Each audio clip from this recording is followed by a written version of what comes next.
What is the price of money? How much is money worth? What is the price of greed? These are all questions that this film covers, extremely underrated, and our scene stealer out of this extremely stacked cast is Guess. So Triple Frontier was released on Netflix in 2019, and I just rewatched it, and I have a way deeper appreciation for this absolutely incredible cast, especially our scene stealer Charlie Hunnam, which I would argue is one of his best film roles to date. Charlie's character stands out amongst the likes of Ben Affleck, Pedro Pascal, Oscar Isaac, Garrett Hedlund.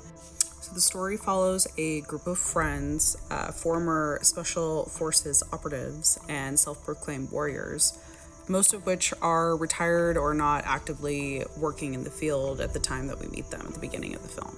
Aside from Oscar Isaac's character, who essentially is the one that gets the band back together.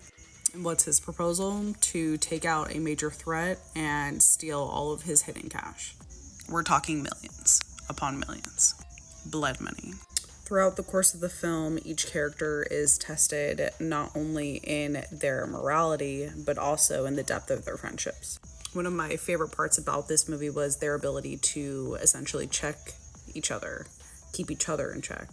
This is especially in terms of their wavering code in regards to the value of life. This is showcased in various moments, one of which is when one of their mules is carrying a bag of cash in this, very high mountainscape. And with this bag of stolen cash, the mule falls to its death. There's a point where they kind of argue and they have to point out that that is still a living being. This to me was truly a moment that stood out because of all of the prior bloodshed that occurred up until that point. The men were justifying killing bad men, but at what cost? Throughout the movie, the men kind of complain and argued that in any other profession at their skill level, they would have been set for life, that they deserve this money, but again, at what cost? Ben Affleck's character operates as the captain, but when we meet him, he works and is essentially failing in the real estate field.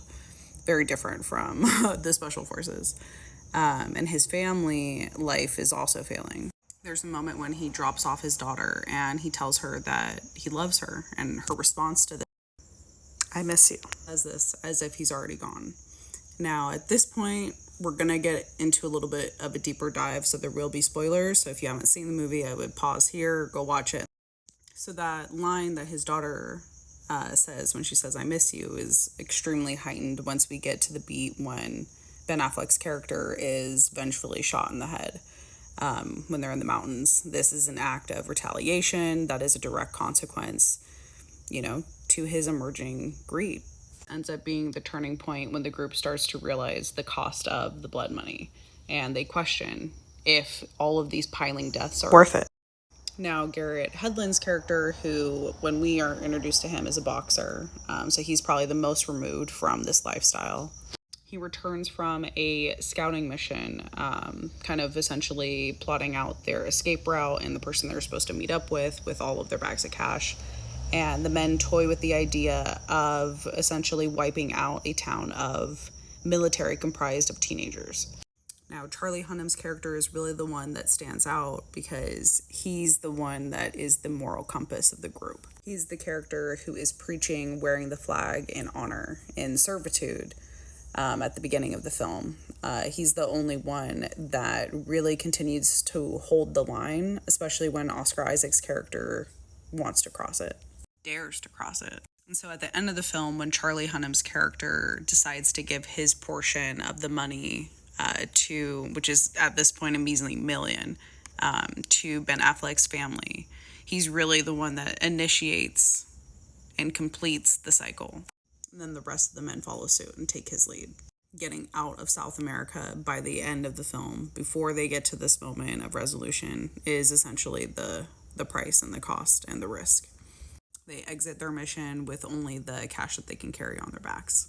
And finally, Charlie gives Oscar Isaac's character the coordinates to where they dumped all of the extra bags of money that they couldn't carry down the mountain. And this is really just an example of the test that he continues to kind of put on his group. And it's not until Oscar also follows suit and gives up the money that Charlie decides to give him the coordinates to get some of that money back. So throughout the course of the film, it's not only a test of loyalty, but also morality. And his character is the one that sets that bar and maintains it from start to finish. Strong ensemble cast across the board, but Charlie's portrayal of Ironhead is really the one that steals the show, because his character knows the true price of loyalty. Loyalty is priceless.